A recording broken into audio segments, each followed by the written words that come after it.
Assalamualaikum warahmatullahi wabarakatuh.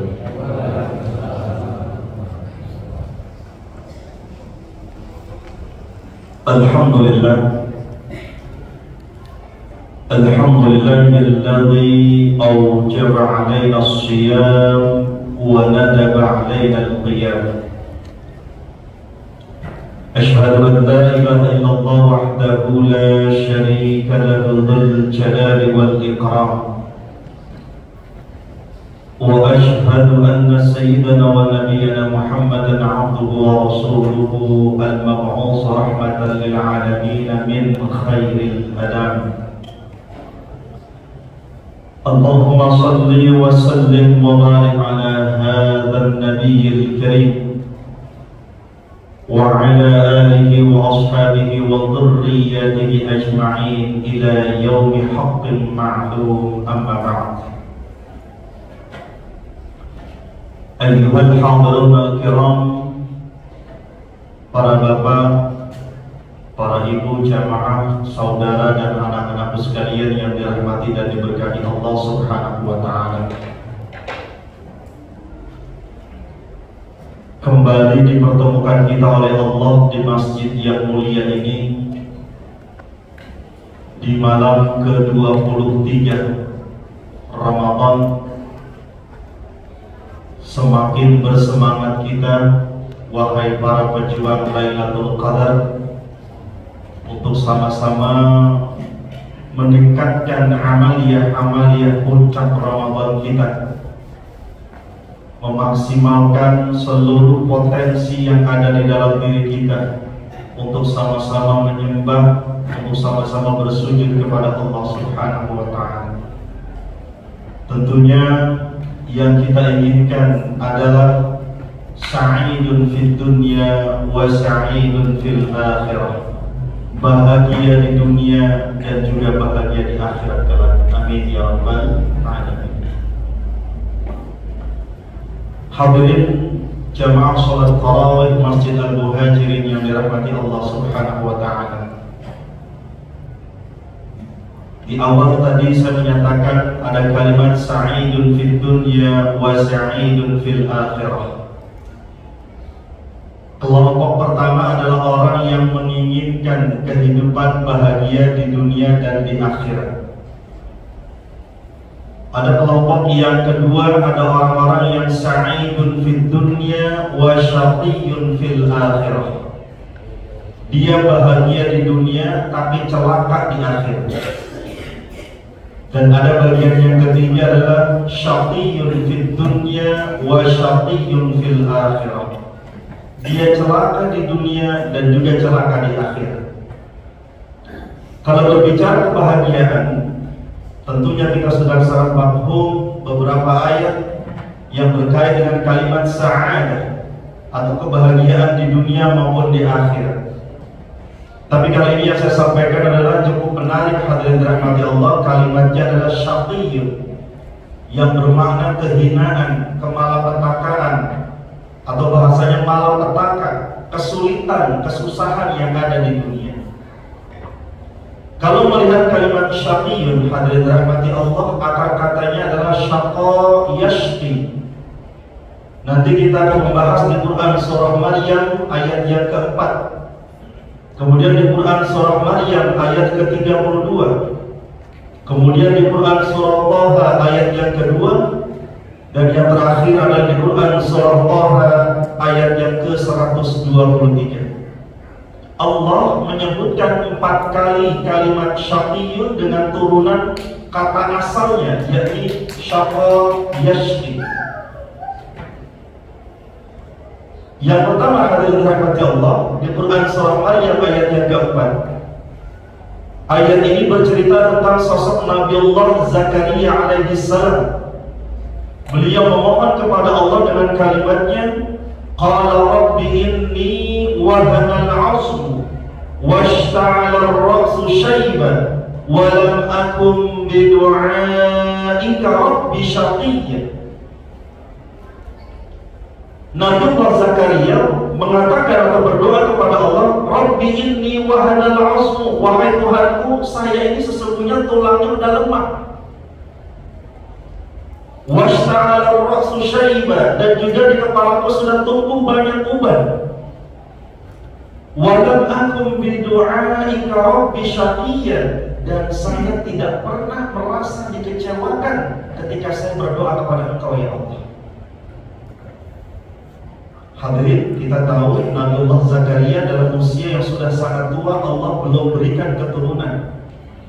Dengan kalimat beliau mengatakan wahanal 'azmu, tulangnya sudah mulai lemah dan rambutnya sudah mulai memutih, belum ada keturunan.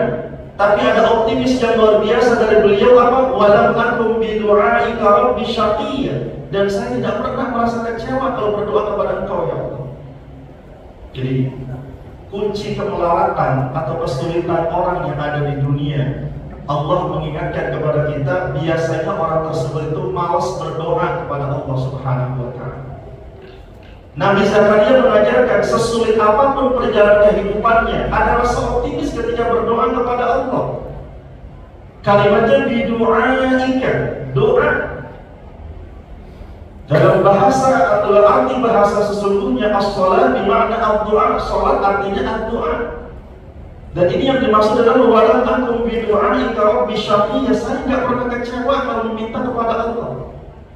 Jadi jangan minta kepada selain Allah, mintalah kepada Allah. Terbukti doanya Nabi Zakaria dikabul oleh Allah dalam keadaan apa? Wa huwa qa'imun yusalli fil mihrab. Lagi salat atau lagi berdiri dalam kondisi salat, malaikat membisikkan di telinganya, disampaikan bahwa akan lahir seorang putra bernama Yahya. Hadirin dirahmati Allah. Kemudian yang kedua, kita belajar dari sosok Nabi Isa alaihissalam di Quran surah Maryam ayat yang ke-32.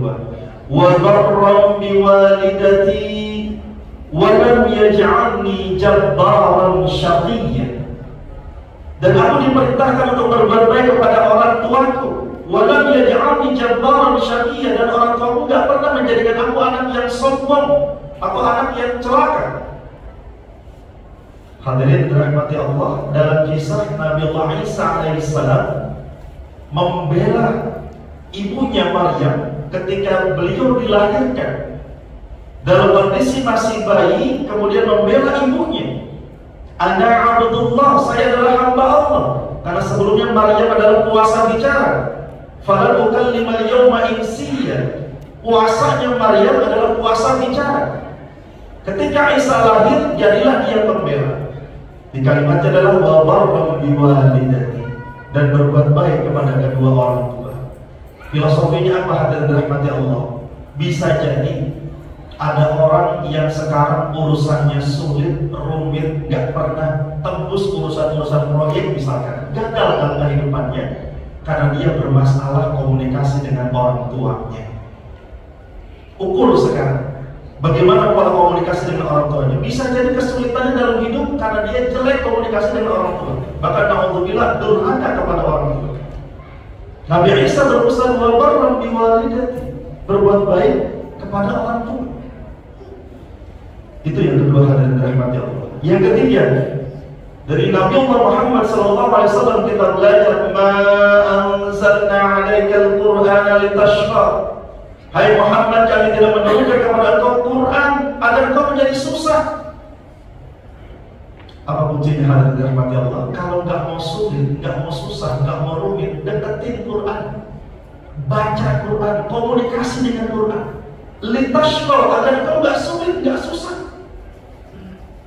Ramadan mengajarkan kita bagaimana pola nata'ammal ma'al Quran, berinteraksi dengan Quran, perbaiki, islah dengan Quran. 11 bulan kita jauh dari Quran, masa iya di Ramadan juga harus jauhin Quran. Litashqa, agar kalian tidak susah, tidak sulit dalam kehidupan. Dan yang terakhir, hadirin rahmati Allah, Quran surah Taha ayat 123 mengajarkan kepada kita tentang sosok Nabiullah Adam alaihissalam dan istrinya. Qala ihbitu minha jami'an ba'dukum li ba'din 'adu.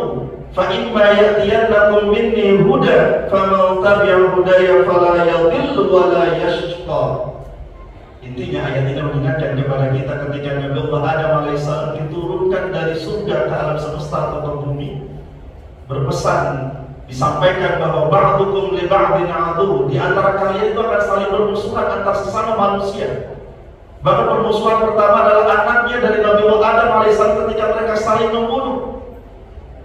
Fa imma ya'tiyannakum minni huda, ketika datang petunjuk dari Allah, maka ikutilah petunjuknya Allah. Faman ittaba'a hudaya fala yadhillu wa la yashqa, bahwa orang yang mengikuti petunjuk Allah fala yadhillu, tidak akan sesat, wa la yashqa, dan tidak akan sulit kehidupannya.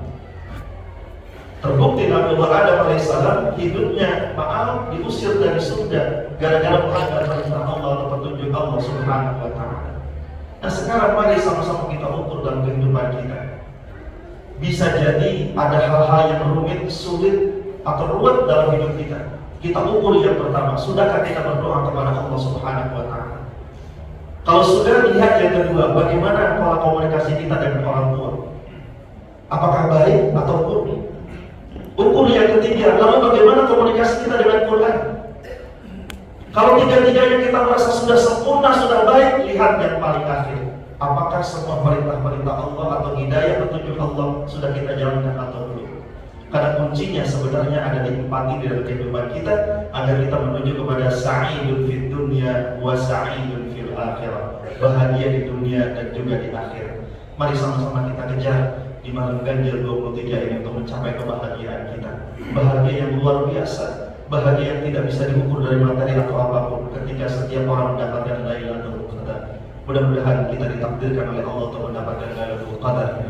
Amin ya rabbal alamin. Demikian, semoga bermanfaat dan menginspirasi kita. Billahi taufiq wal hidayah. Assalamualaikum warahmatullahi wabarakatuh.